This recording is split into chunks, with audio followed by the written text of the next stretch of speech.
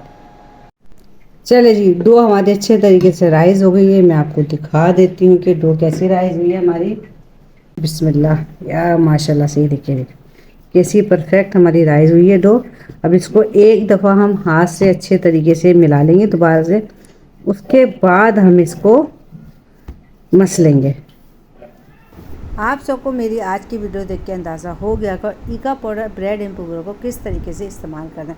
बहुत ही आसान सा तरीका, बस याद रखें 1 किलो आटा मैदा जो भी आटा इस्तेमाल कर रहे हैं उसमें 1 किलो में ये सिर्फ और सिर्फ 10 ग्राम डलता है। आप एक दफ़ा वज़न करके देख लीजिएगा कि 10 ग्राम में कितना बनता है ईका पाउडर, उस हिसाब से यूज़ कर लीजिएगा। और आज मैंने इसी बेस से ब्रेड भी बनाई थी, बन भी बनाए थे, पिज़्ज़ा भी बनाया था और एक और ब्रेड बनाई थी। उसमें मैंने एक टॉपिंग डाली थी, मसाला डाला था अंदर से उसका। अच्छा जी, पिज़्ज़ा की इसकी शक्ल पे मत जाइएगा, मेरे ओवन का थोड़ा सा टाइमर ख़राब हो गया था तो मैं पिज़्ज़ा रख के भूल गई, दूसरा काम कर रही थी। तो पिज़्ज़ा की जो ऊपर की लेयर होती है वो ज़्यादा ही, जो चीज़ वाली लेयर होती है वो ज़्यादा ही पक गई थी, मगर वरना पिज़्ज़ा बहुत ही ज़बरदस्त बना था।